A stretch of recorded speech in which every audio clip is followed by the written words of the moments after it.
7 straight wins, 3 straight 3-set matches, 1 rolled ankle, and now Eala walks onto a stadium court for her 8th match in 9 days. On the other side of the net stands an Olympic gold medalist who just survived 3 hours and 24 minutes of trench warfare against Taylor Townsend. Everybody this weekend is asking the same question. Who wins? That is the wrong question, because when you actually open the numbers on this matchup, they do not point to a player, they point to a scoreline. And it is not the one most people expect. Let me show you what I mean. 2 days ago in Toronto, Eala rolled her right ankle in the middle of the second set against Katie McNally. She called for the trainer. She got taped. She limped. She lost a match point. She lost that set 7-5. 2 hours and 39 minutes after the first ball was struck, she walked off the court a winner anyway. Now she has roughly 48 hours of recovery, a taped ankle, and a former champion of this exact tournament waiting for her. Here is the claim I am going to defend for the next 20 minutes. This match was already decided before either player picked up a racket. Not by talent, not by ranking, by math. And I am going to show you that math in 3 layers. Layer 1 lives in one single shot that both of these women are quietly afraid of. Not the forehand, not the serve. Something far less glamorous, and the numbers on it are so close together that they cancel each other out completely. Layer 2 is a variable that no prediction model on Earth can price. It is not in any stat sheet. It sold out a 10,000-seat stadium in a country that neither of these 2 women is from, and it is the reason I think most analysts have this preview backwards. Layer 3 is the head-to-head record, 0-0. 2 players who have never once shared a court on tour. Most people treat that as a footnote. It is the single most important line in the entire preview, and by the end of this video you will understand exactly why. So no, I am not going to tell you who wins. Not yet. But before I show you the number that changes how you watch this match, you need to understand why this particular 4th round is the most dangerous position Eala has been in all season. 0-0. That is the head-to-head between these 2 players. In an era where every top 30 pro has years of tape, patterns, and coaching notes on the woman across the net, Eala and Belinda Bencic have never shared a court on tour. Not once. Not in a qualifying draw, not in an exhibition, not anywhere. That single fact quietly rewrites how this match gets played. Hold that thought, because I am coming back to it. First, let me tell you exactly who is walking onto that court. Eala is 21 years old, left-handed, ranked number 20 in the world, which is the highest she has ever been. Her live ranking has already climbed to 17 because of what she has done this week. She is the 25th seed here in Toronto. 38 match wins on the season.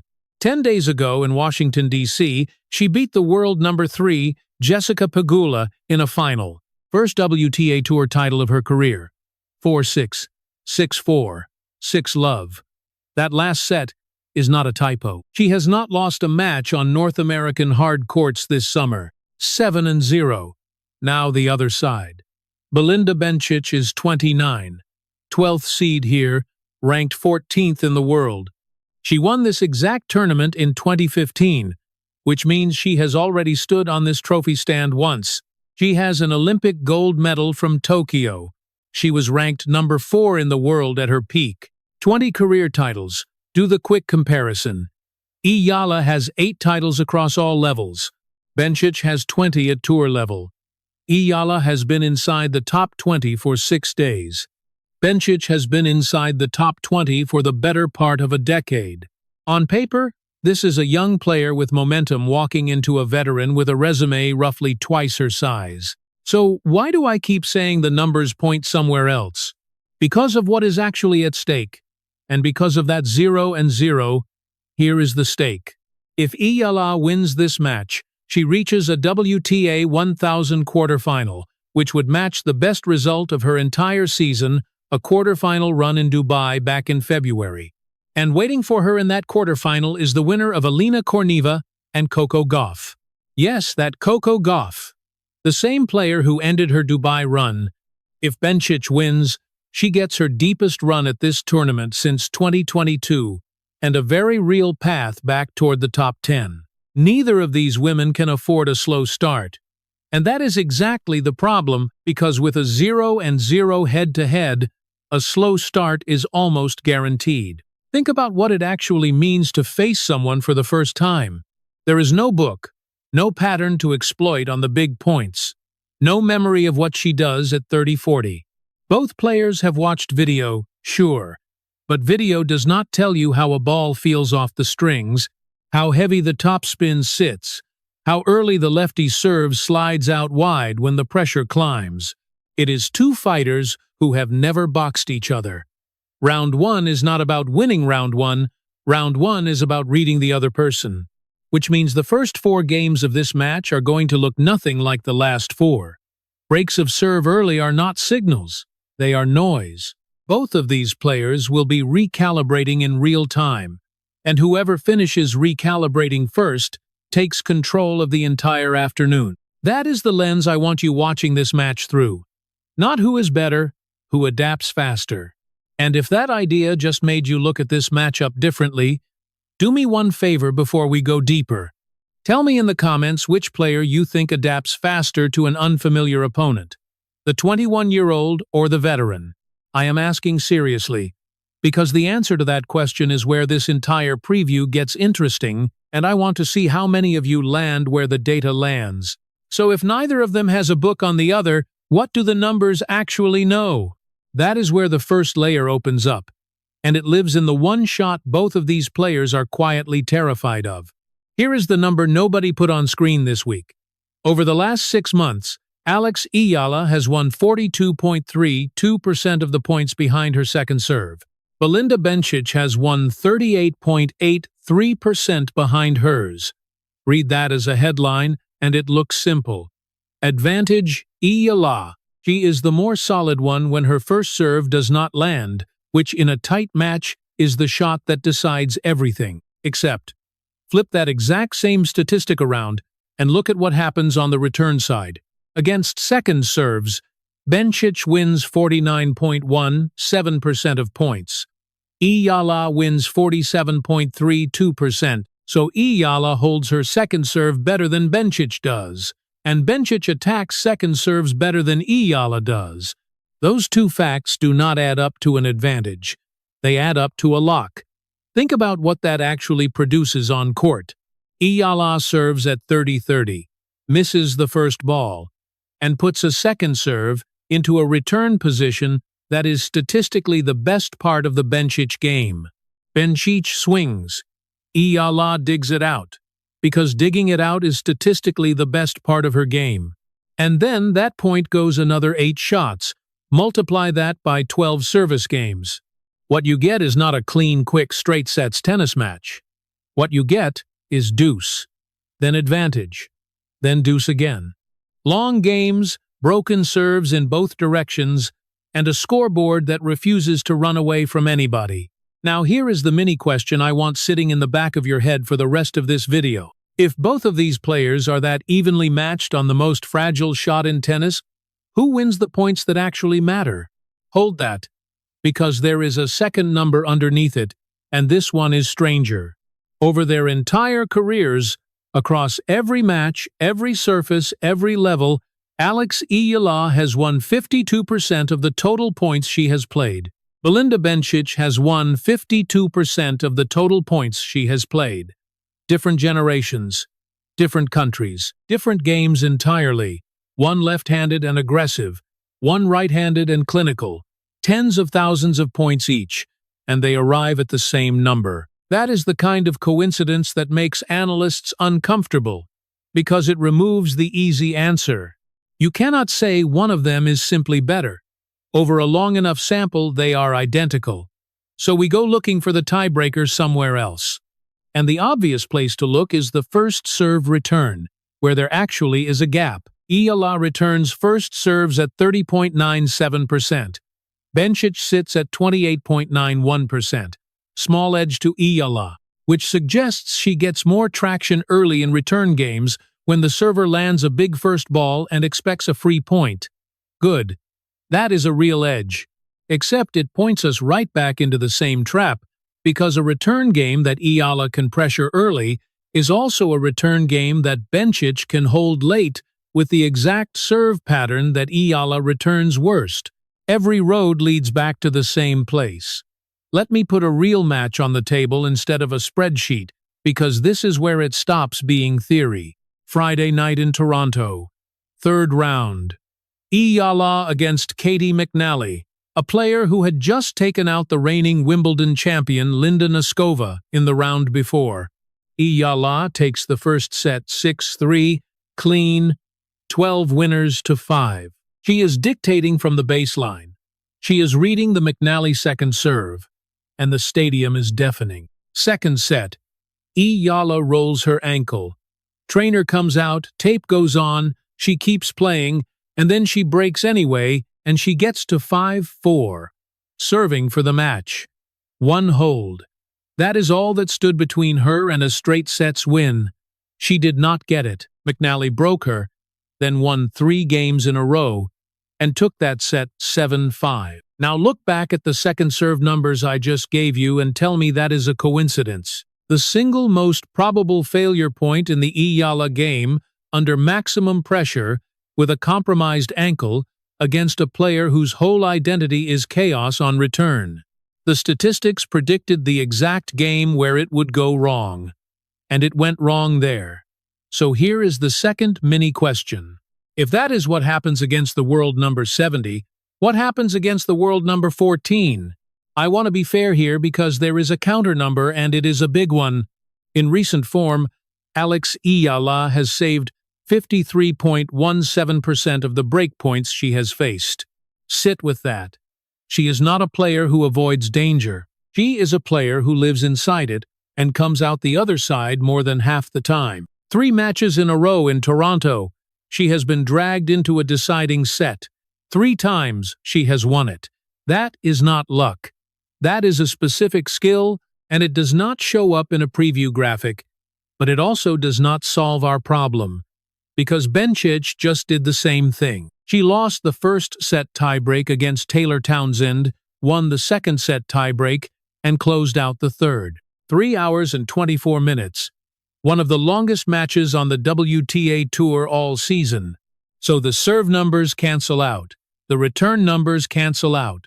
The career numbers are literally identical. Both of them just prove they can win from behind on the same day in the same city. Which means the thing that actually decides this match is not on the stat sheet at all. And that is the part nobody is talking about. Now I want you to forget every number I just gave you, because there is a variable in this match that no model on Earth can price. It does not appear in any preview. It cannot be found on any tennis analytics site. And this week, in Toronto, it sold out a 10,000-seat stadium for a 4th round that had not even been scheduled yet. Sobeys Stadium does not sound like a tennis tournament right now. It sounds like a basketball game. Here is what happened. When the tournament announced that Alex Eala would play a night session match, roughly 3,100 additional tickets moved. Not over the week. After the announcement, the Greater Toronto area is home to a Filipino community that the last census counted at more than 270,000 people, and a very large number of them decided at the same moment that they were going to be in that building. What they created is something professional tennis genuinely does not know what to do with. Flags across every section, chanting between points, roars on unforced errors from the opponent, which breaks one of the oldest unwritten rules in the sport. Commentators on the broadcast openly saying the atmosphere felt like a Grand Slam final in the second round. Filipino fans online, comparing it to a basketball crowd back home, and meaning it as the highest possible compliment. And a real argument breaking out across tennis media about whether any of this is acceptable. Now, here is where I need you to reverse something you have believed since the first minute of this video. For 12 minutes, I have been feeding you a story. 8th match in 9 days. Rolled ankle. 3 straight 3-setters. Nearly 8 hours of tennis inside 1 week. Every single one of those facts pushes you toward the same conclusion. Alex Eala is the tired one. Alex Eala is the vulnerable one. Fatigue is her enemy. Watch what actually happened in those 3 matches. Against Alicia Parks, she lost the second set and won the third 6-2. Against Katie McNally, she lost the second set and won the third 6-4. Every single time this week that she has been dragged into a deciding set, she has won it. She has not lost a third set in this entire run. And every single one of those third sets was played in front of a crowd that got louder the closer the match got to the edge. So flip the frame. What if the exhaustion and the noise are not 2 separate variables? What if they are the same variable? A player at the end of her physical reserves, in a silent stadium, loses. A player at the end of her physical reserves, with 10,000 people screaming her name on every point, finds something that does not exist on a fitness report. This is not Eala versus Bencic. This is chaos versus control. On one side, a 21-year-old whose entire game this summer has been fed by crowd energy, who plays her best tennis when the building is at its loudest and the situation is at its worst. On the other, an Olympic gold medalist whose entire weapon set is calm, clean footwork, early ball striking, percentage tennis. Belinda Bencic wins matches by refusing to be rushed, by lowering the temperature of a rally until her opponent makes the mistake. And now she has to do that inside a stadium that is running at a completely different temperature. Think about what that means structurally. Neither of these women is Canadian. Neither of them is playing at home. Toronto is a neutral venue on paper, but only one of them has a crowd. It is a road game where both teams are the road team, and one of them somehow brought 10,000 fans anyway. Here is the question I honestly do not know the answer to, and I want yours. Belinda Bencic won this exact tournament in 2015. She has an Olympic gold medal, which she won inside empty stadiums in Tokyo with no crowd at all. She has played every kind of environment this sport can produce. So is the noise a weapon against her? Or is she the one player left in this draw who has been professionally immune to it for a decade? Drop your answer below before you watch the match. Not who wins, just that. Does the crowd break Bencic, or does Bencic not care? I will read every one of them, because the split on that question is going to tell me more about this fan base than any analytics site can. That is the theory. Chaos versus control, with a stadium as the deciding variable. Now let me show you the 3 pieces of evidence that turn it from a theory into something much harder to argue with. And one of them involves a Wimbledon champion. Evidence number 1, Washington, D.C. The final. Alex Eala across the net from Jessica Pegula, the world number 3, a player who had beaten her in a Miami semifinal the year before. Eala loses the first set 6-4. She wins the second 6-4, and then she wins the third set 6-love. Not 6-4, not 7-5, 6-love. In a tour final, against the third best player in the world, in the deciding set of the biggest match of her life, she did not hold on. She ran away with it. Go back further, to Wimbledon a month earlier. In the third round, she beat the defending champion, Iga Swiatek, on the surface where Swiatek had just won the title. That was the match that turned a promising season into a genuine one, and it took her to a 4th round. This is now her 3rd consecutive 4th round at a major event. Wimbledon, then a title run in Washington, now Toronto. That is not a hot week. That is a pattern that has been building for 2 months. So when I tell you that the deciding set is where Alex Eala is most dangerous, I am not describing a feeling. I am describing 6-love against the world number 3. Evidence number 2, and this one is the reason I am not going to sit here and tell you she wins. Belinda Bencic has exactly the same gene. Look at what she did to get here. Taylor Townsend takes the first set in a tiebreak, 7-6, with the breaker going to 5. Most players ranked 14th in the world, 3 hours into a night match, against an opponent playing the tennis of her life, quietly lose that match in straight sets. Bencic won the second set tiebreak 7-6-4 in the breaker, then took the third 6-4. 3 hours and 24 minutes. One of the longest women's matches of the entire season. That is not a player who is going to be rattled by a loud building. That is a player who has spent 11 years on tour learning how to stay in matches that have gone sideways. She has 20 career titles. She has been ranked as high as number 4 in the world. She has an Olympic gold medal. If you were hoping I would tell you the crowd simply overwhelms her, I cannot. The evidence says otherwise. Evidence number 3. What the market thinks. The betting markets have this match priced at roughly 50.79% for Eala and 49.21% for Bencic. That is as close to a coin flip as professional odds makers ever go.